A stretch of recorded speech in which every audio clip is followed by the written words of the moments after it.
हाँ बच्चों, तो हम लोगों ने अभी तक क्या कवर किया है? हमने कवर किया है कि डिमांड क्या होती है, फैक्टर्स अफेक्टिंग डिमांड क्या होते हैं, movement along demand curve and shift in demand curve. ये सब टॉपिक्स हम कर चुके हैं।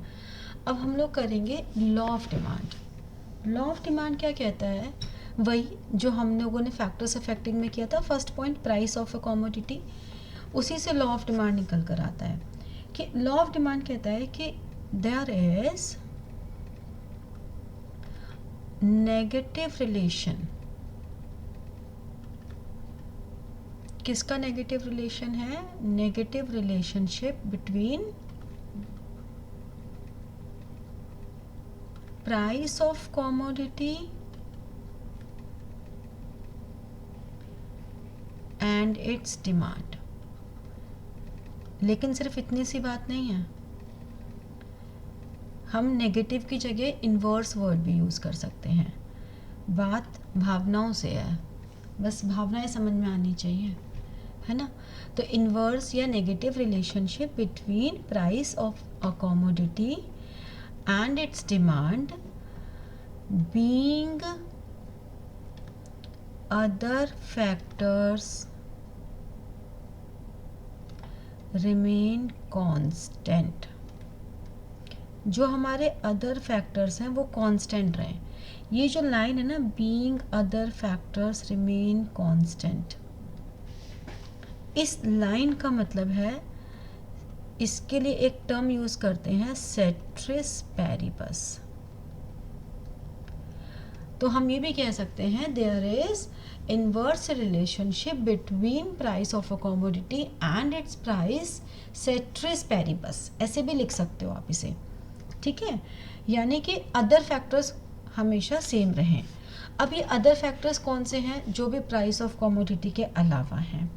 कोई भी लॉ जब आप एक्सप्लेन करते हो तो उस लॉ को एक्सप्लेन करने में हमेशा इस बात का ध्यान रखना कि उस लॉ की कुछ एजम्पशंस होती हैं, वो ज़रूर आपने बतानी है। कोई भी लॉ विदाउट एजम्पशन नहीं अप्लाई होता, क्योंकि हमारे पास चेंजिंग एनवायरनमेंट है, हमारे पास डायनामिक एनवायरनमेंट है, और उस केस में हमें ये देखना बहुत ज़रूरी है कि हमारे इस लॉ की एप्लीकेबिलिटी कहाँ पर है। तो जब तक हम कुछ अजम्पशंस फॉलो नहीं करेंगे तब तक वो एप्लीकेबल नहीं रहेगा। जैसे कि वैलिडिटी भी कह सकते हैं कि इसकी वैलिडिटी आखिर कब तक चलेगी। असेंशियल्स भी कह सकते हो कि आखिर क्या एसेंशियल्स हैं जिसमें लॉ ऑफ डिमांड अप्लाई होना ज़रूरी है। कि इन बातों को तो आपको ध्यान रखना ही पड़ेगा। जैसे कि प्राइस ऑफ रिलेटेड गुड्स, जो प्राइस ऑफ रिलेटेड गुड्स हैं या इनकम ऑफ कंज्यूमर है,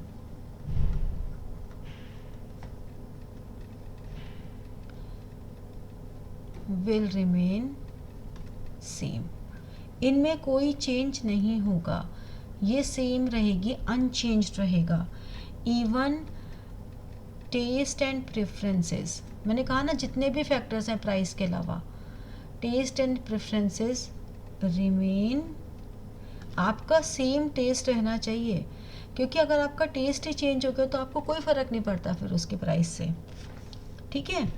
और दूसरी बात, जितनी भी यूनिट्स की हम बात कर रहे हैं, all the units should be homogeneous.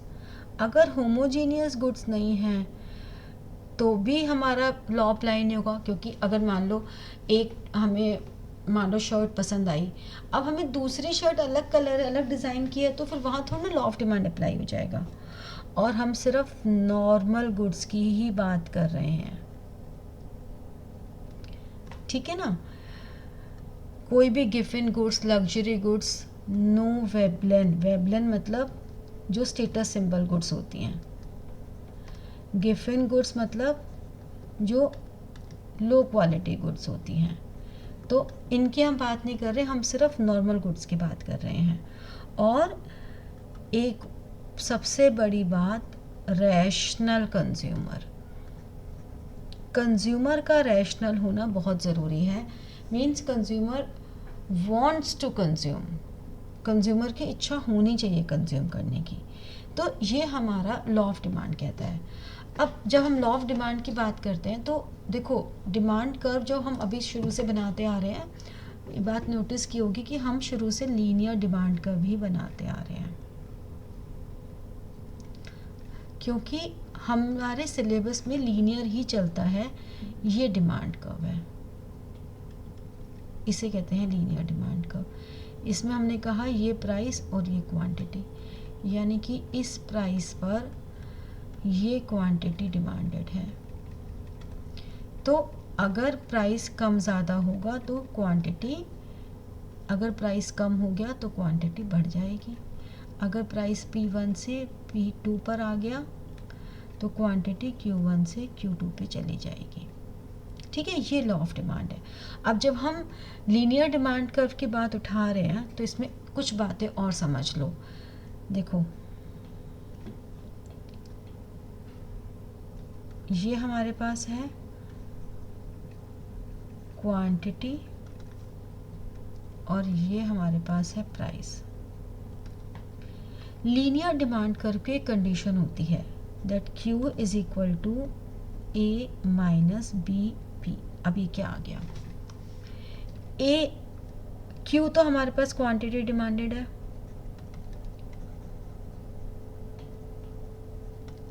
ठीक है ना। हमें क्वांटिटी डिमांडेड अगर निकालनी है तो ये आ गया। A जो है हमारे पास इंटरसेप्ट है ऑफ डिमांड कर्व।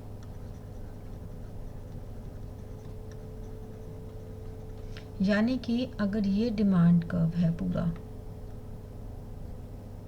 ये पूरा एक डिमांड कर्व अगर है, ठीक है, तो ये वाला जो पॉइंट है क्वांटिटी का, जहाँ पे ये हमारे लिए A है,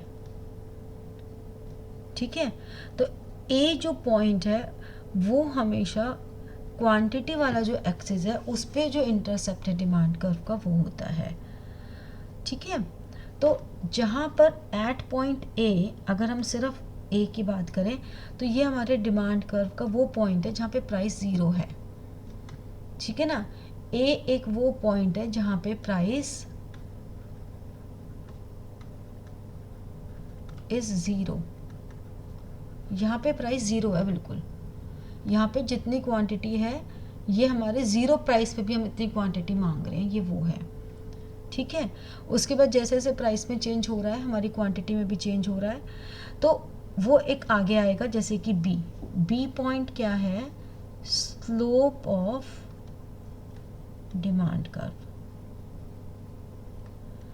स्लोप वर्ड जहाँ पे भी आता है उसका मतलब ये होता है कि आपका जो डिमांड कर्व में चेंज आ रहा है, यानी कि स्लोप को हम कह सकते हैं कि it measures the rate of change in demand due to change in price. Price में चेंज होने से कितना डिमांड में चेंज आ रहा है, symbolically change in Q upon change in P। हम B को डिनोट करते हैं, ठीक है। Change in sorry,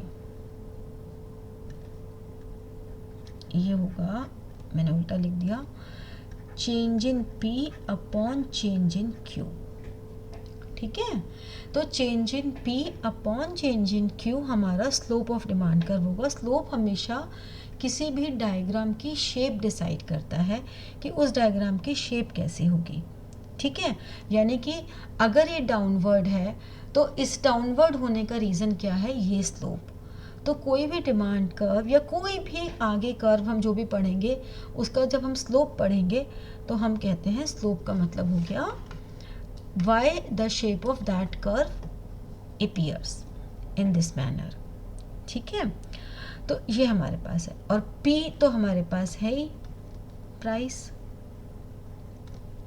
of commodity, ठीक है। अब यहाँ पे हम कुछ चीज़ें देखें कि इफ P is 0 तो ये बता रहा है कि Q इज़ इक्वल टू ए होगा, है ना। अभी मैंने बताया अगर मैं इसको इक्वेशन में रखूं तो Q is equal to A minus B को 0 से मल्टीप्लाई किया तो a माइनस 0, तो Q इज़ इक्वल टू ए आ गया। अगर Q 0 है तो इससे क्या आ रहा है देखो, अगर मैं इसको 0 रख दूं a माइनस बी पी, मैं इसको अब अगर आगे सॉल्व करूं तो a is equal to b p और price is equal to a upon B. यानी कि हम ये कह सकते हैं अगर Q 0 है तो P is A upon B, यानी कि इस पॉइंट पर जहाँ पर हमारा Q 0 है हमें कह सकते हैं ए अपॉन बी। ठीक है, तो इसमें न्यूमेरिकल्स आ जाते हैं, इस तरह के न्यूमेरिकल्स आते हैं। देखो जैसे कि मान लो तुमसे बोला गया, एक एग्जांपल लेके चलते हैं कि अगर एट डिफरेंट प्राइस लेवल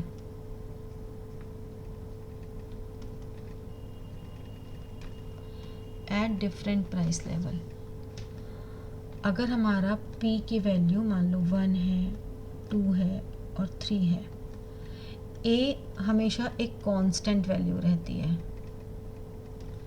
ठीक है, A की वैल्यू सपोज 3 है, तो अब Q कितना होगा, Q is equal to A minus B P.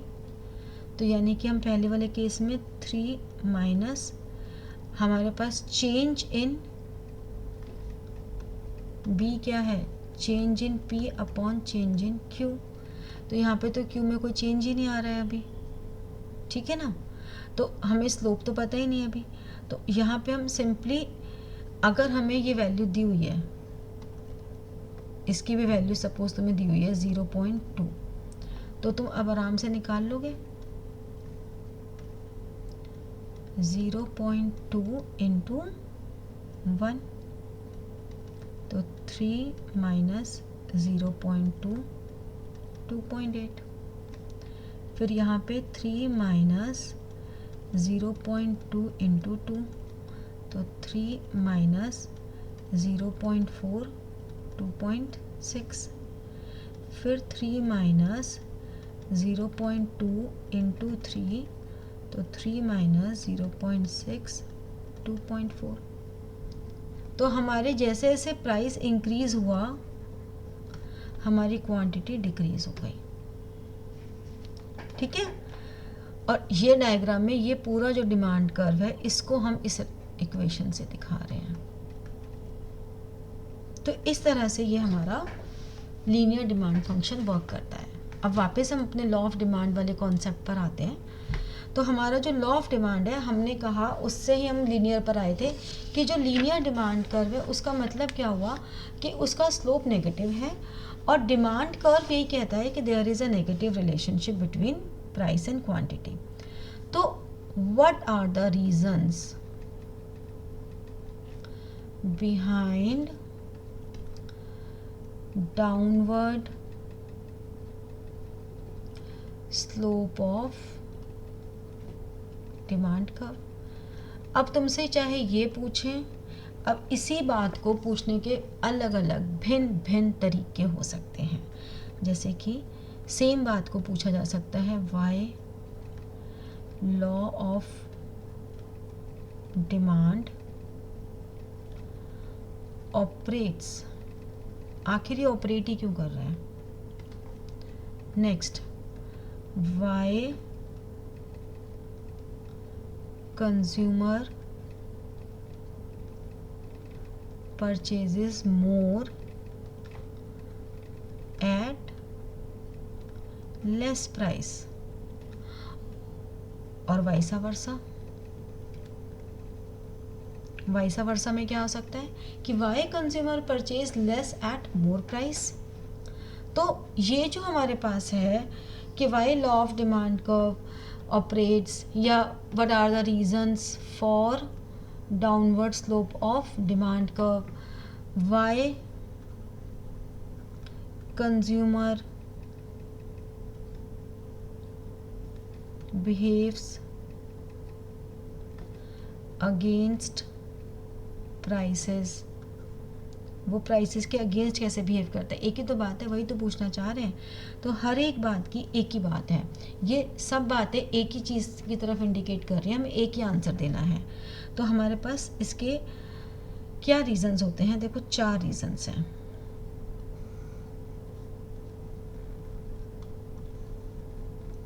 चार रीजंस हैं। एक, law of diminishing marginal utility,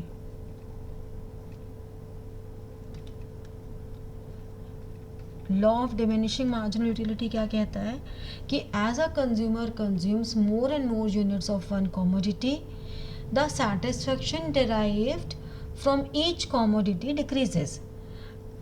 ठीक है, जैसे जैसे आप किसी भी कॉमोडिटी की कंजम्पशन बढ़ाते जाओगे, आपको उससे मिलने वाला सेटिस्फेक्शन कम होता जाएगा। देखो, एक्सपीरियंस भी किया होगा, कहीं बाहर से आए, आते बहुत प्यास लगी, आपने एक गिलास पानी खट खट खट खट पी गए और फिर आप आराम से शांति से बैठे। अब दूसरा गिलास पानी आपने एकदम से नहीं पिया, थोड़ा रुक के पिया, हो सकता है फिर तीसरा आप नहीं पियो, और अगर आपको फोर्स किया जाए तो आपको बहुत मुश्किल हो पीने में। पानी तो छोड़ो, गोलगप्पे खाने भी जाते हो तो पहला गोलगप्पा खाते ही तो वाओ, दूसरा गोलगप्पा खा के मज़ा आता है, तीसरा खा के भैया इसमें खटाई थोड़ी कम है, चौथे में भैया पानी थोड़ा ठंडा कम है, जरा इसमें मिर्च अच्छी सी डाल दो। हम उसके बाद उसे हर गोलगप्पे पे इंस्ट्रक्शंस देने लग जाते हैं। क्यों? क्योंकि हमें सेटिस्फेक्शन पहला जो खा के आया ना भाई, वो अलग लेवल था। ठीक है, तो ये हमारे पास law of diminishing marginal utility की वजह से हो रहा है। और इसीलिए जैसे ही किसी कमोडिटी का प्राइस बढ़ता है, हमें पहले ही उससे सेटिस्फेक्शन कम हो जाता है। अभी तुम्हें बोले कि ये चाट की प्लेट 10 रुपये की और 200 रुपये की है, चलो चलो यार 2 खा लेते हैं। 100 रुपये की है, पागल है क्या? 100 रुपये की चाट आती है यहाँ, हम दोनों मिलके चल यार चारों लोग एक ही में से खा लेंगे, थोड़ा थोड़ा टेस्ट कर लेंगे। आपको इमीडिएटली जैसे ही प्राइस राइज होगा, आपको उससे मिलने वाला सेटिस्फेक्शन कम होने लग जाएगा। तो डिमांड तो कम होगी होगी, सेटिस्फेक्शन नहीं होगा तो। ठीक है, सेकंड हमारे पास आता है सब्स्टिट्यूशन इफेक्ट। सब्स्टिट्यूशन इफेक्ट क्या कह रहा है? ये कह रहा है कि अगर कोई भी कमोडिटी के प्राइस में कमी आती है, if the price of any commodity falls, consumer की ना एक रिलेटिव प्राइस जो है ना अदर गुड्स के लिए, वो राइज हो जाता है। वेरी ऑब्वियस है ना। अभी हमने कहा कि बॉल पेन है, अगर बॉल पेन का प्राइस डिक्रीज हुआ तो आपके लिए, आपको जैसे ही आप बॉल पेन का प्राइस कम होगा, आपको जो जेल पेन है वो और महंगा लगने लगेगा, जबकि जेल पेन के प्राइस में कोई चेंज नहीं हुआ है। अगर बॉल पेन का प्राइस 10 रुपये की जगह 8 रुपये का हो गया और जेल पेन 15 रुपये का ही था पहले भी, ठीक है, यह 10 रुपये का ही था, लेकिन अब आप क्या कहोगे? पहले आप कहते थे भैया से कि भैया दोनों ही 10 रुपये के हैं, कोई भी दे दो। फिर आपने कहा अच्छा जो बॉल पेन 8 रुपये का हो गया, आप एक काम करो ये वाला दे दो। ठीक है, तो उसकी डिमांड इस वजह से बढ़ जाएगी सब्स्टिट्यूशन इफेक्ट में। और एक इनकम इफेक्ट होता है। इनकम इफेक्ट में क्या हो रहा है कि आपकी जैसे ही कोई कमोडिटी का प्राइस कम होता है, आपकी परचेजिंग पावर बढ़ जाती है। Income effect relates with purchasing power. आपकी परचेजिंग पावर इमीडिएटली बढ़ जाती है। तो जब परचेजिंग पावर बढ़ गई तो आप ज़्यादा चीज़ें खरीदोगे। मतलब अब आपको क्या हो रहा है ना, आपके पास अगर कोई भी कमोडिटी का प्राइस कम हो रहा है तो आप अब उस बचे हुए पैसे को कहीं और इस्तेमाल कर सकते हो, या उसी कमोडिटी की ज़्यादा क्वांटिटी खरीद सकते हो। ये इनकम इफेक्ट है। नेक्स्ट हमारे पास लास्ट आता है कि न्यू कंज्यूमर्स।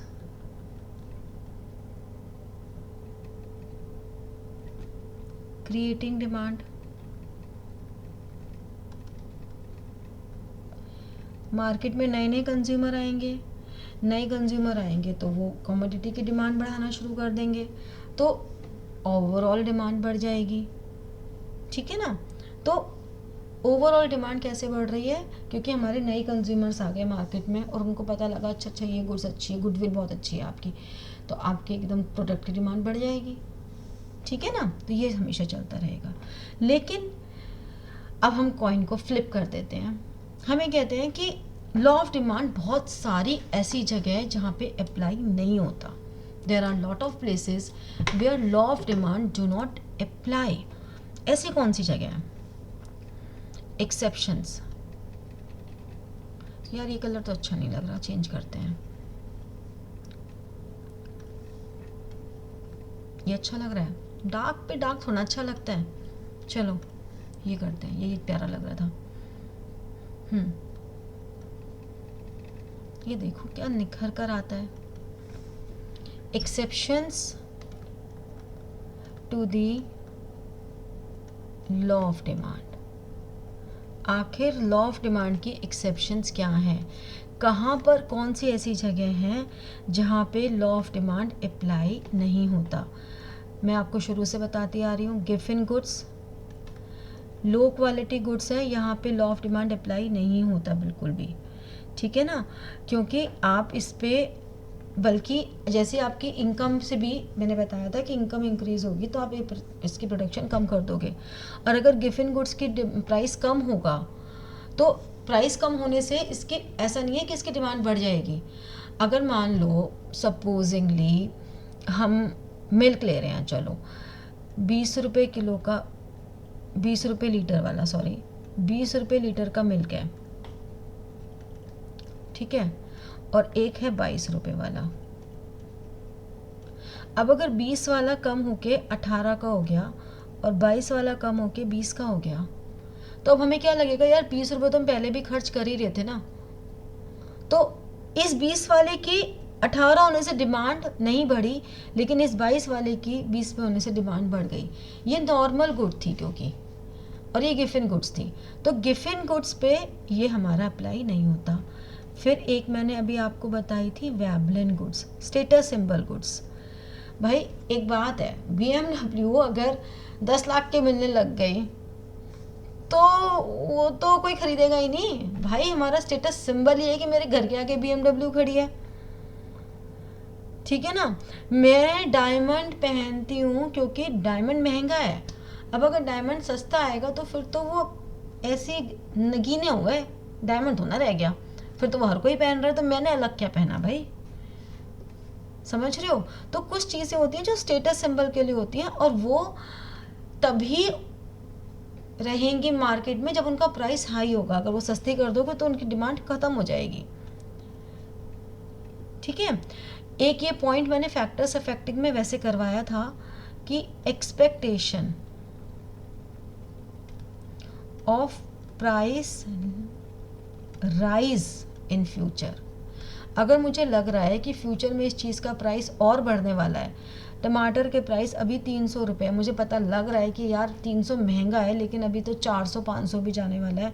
प्याज जो है वो अभी तो 100 रुपये किलो है, फिर ये 200-250 रुपये किलो भी जाने वाली है। तो मैं महंगा प्राइस होने के बावजूद भी उसे खरीद लूँगी। ठीक है ना। फिर एक होता है इमरजेंसी। देखो इमरजेंसी में तो आप सब लेते हो। कोविड में तो मास्क चाहे 100 रुपये का था तब भी ले ही रहे थे। होम डिलीवरी में अगर चीज़ें महंगी मिल रही थी तो भी आप चार्जेस दे के ले ही रहे थे। तो इमरजेंसी जब आ जाती है तब तो फिर आप प्राइस को देखते नहीं हो ना, आप सोचते अब किसी की मेडिसिन है, इमरजेंसी है, इसीलिए हम कहते हैं कि नेसेसरी गुड्स पे भी अप्लाई नहीं होती, क्योंकि मेडिसिन नेसेसरी गुड है। आप ये थोड़ा कहोगे भाई अब सस्ती हो गई तो चलो 2 गोली खा लेते हैं, जितनी खानी उतनी खाओगे, और अगर महंगी है तब भी आप खरीदोगे। ठीक है ना। तो इस तरह से कोई भी इमरजेंसी आ जाए, कोई अर्थक्वेक आ गया, कोई अभी कोविड आया था, तो इमरजेंसी में आप ये सब नहीं देखोगे, आपको जो चीज़ की ज़रूरत है आप लोगे। ठीक है ना। और नेसेसरी गुड्स, इमरजेंसी में तो हम कोई नेचुरल कैलेमिटी को कह देते हैं कि उस सिचुएशन में आपके पास, क्योंकि इनसिक्योरिटी से लोगों ने चीज़ें महंगी थी तब भी, याद है कोविड में लोगों ने कितना, जिस जो कर सकता था उसने स्टोर करके रख लिया था राशन, कितने लोगों ने राशन स्टोर करके रखा था, ठीक है ना। और नेसेसरी गुड्स पे भी लॉ ऑफ डिमांड अप्लाई नहीं होता, क्योंकि ये तो नेसेसरी है। आप मेडिसिन में तो नहीं सोचोगे ना, ना तो महंगी हो जाएगी तो मना करोगे और सस्ती हो जाएगी तो छोड़ भी नहीं दोगे, ठीक है। तो ये सारे हमारे लिए exceptions of law of demand है कि यहाँ पे लॉ ऑफ डिमांड अप्लाई नहीं होता, ठीक है। तो आज हम लोगों ने लॉ ऑफ डिमांड अच्छे से कर लिया है। हम लोगों ने सारा अभी तक डिमांड के सब टॉपिक्स कवर कर लिए हैं। अब हमें जो टॉपिक कवर करना है वो है, नेक्स्ट सेशन में हम लोग करेंगे इलास्टिसिटी ऑफ डिमांड, कि इलास्टिसिटी ऑफ डिमांड कैसे फ़र्क डालती है, क्या होती है, उसकी वेरियस डिग्रीज क्या होती हैं, हम सारी चीज़ें पढ़ेंगे, ठीक है। चलो, good luck, all the best. जरा अच्छे से लिख दें, good luck, all the best. ये लो, हम लिखते हैं बढ़िया से ढंग से, हम लिखेंगे ऐसे, ऑल दी बेस्ट। ये हो गई स्माइली, ठीक है। चलो, गुड लक, और share, subscribe, like and comment तो बहुत ज़रूरी है, मस्ट। ये जो कमेंट है ना, ये मस्ट है, ये मस्ट, कमेंट मस्ट है। तो लाइक, शेयर, सब्सक्राइब, कमेंट, और डाउट्स एंड बुक रीडिंग, ठीक है ना, ये सब करना है। चलो, गुड लक।